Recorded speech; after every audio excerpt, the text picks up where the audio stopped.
Hello mga baby loves, umagang kay ganda. Tayo ngayon ay gagawa ng morcon. Ito na, nakaredy ng aking mga ingredients mga baby loves ko. May isang buong bawang, sibuyas at sile at bell pepper mga baby loves. Ayan ang ating lahok sa ating morcon.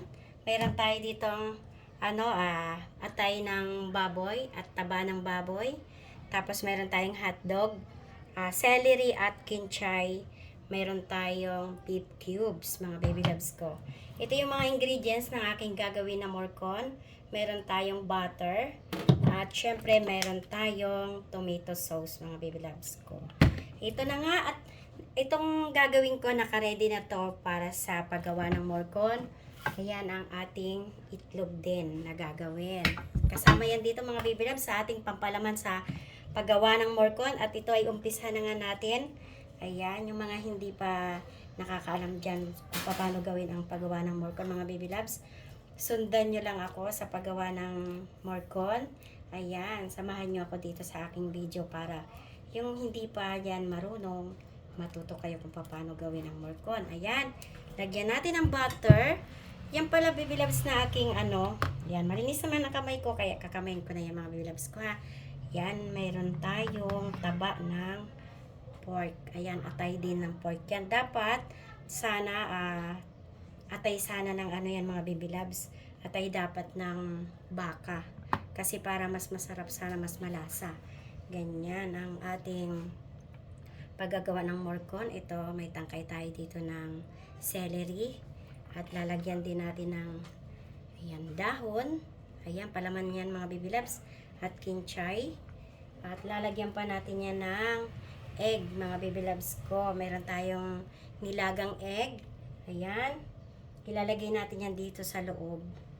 Yan, i-ice lang natin para hindi ito mahulog. Pag binalot natin, mga baby loves ko, ganyan lang ang paggawa ng morcon. Then, alam nyo pala, mga baby loves, yung ating baka pala, minarinate ko to ng mga 30 minutes bago gawin ganito, bago nating ibalot. Ayan. Yan nga ay babalutin ko na, mga baby loves ko.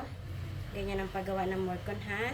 Sundan nyo lang ang video ko, mga baby loves, para matutunan nyo rin kung paano gawin ang morcon.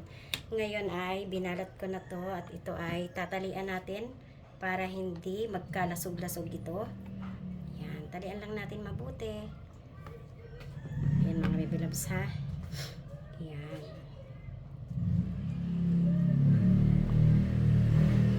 Nahirapan lang ako dito magbalot nito, mga baby loves. Yan. Parang nabitin yung aking pang tali. Pero mayroon pa tayo dito. Dudublehan ko na lang ng tali yan. Kasi nga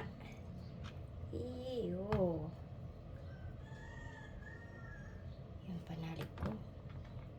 Dapat nylon. Nabili ko to dun sa King Home. Hindi ko alam kung okay to. Parang malambot pala yung tali ko. Dapat baby loves nylon. O yan ang ating stop ko muna yan, mga baby loves, kasi yan ay gigisa ko na. Ayan ang mga baby loves, nagpainit lang ako dito ng mantika. At yan ay ating igigisa na dito sa ating mantika, mga baby loves. Meron tayo ditong bawang.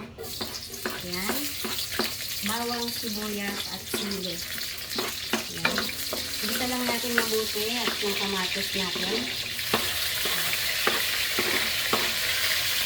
Para natural yung ating tomato sauce. Pero lalagyan din natin ang tomato sauce, mga baby loves. Ayan. Igisa lang natin mabuti. At yung ating ating lulutuing morcon, mga baby loves, ilalagay ko yan. Lalagyan ko muna ng star margarine yan. Hindi ko makita. Yan, lalagyan ko muna ng star margarine. Then, papalambutin pa natin yung mga baby loves. Ilalagay na nga natin yung mga baby loves. Yan. Ayan.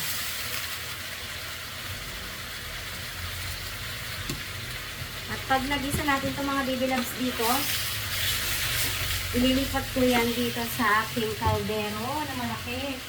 Dahil dito natin to papalambutin mga baby loves ko sa kaldero natin. At yan ay lalagyan na natin ng tomato sauce. Ganyan lang mga baby loves. Yan, lalagyan natin ng tomato sauce yan sa pagpapalambot. At saka yung ating pinag-marinita na na sauce. And mga baby loves, ilalagay natin yan dyan. Yan. Tapos papalambutin na natin. Ganyan lang. Mamaya bibidyohan ko rin yung finished product ko dyan mga baby loves ko. Ayun yung ating morcon at isasabay ko na yung iba. Thank you for watching. Ingat palagi and bye-bye. Sundan yung mga baby loves yan. At para matuto rin kayo kung paano gawin ang morcon. Happy viewing! Ingat!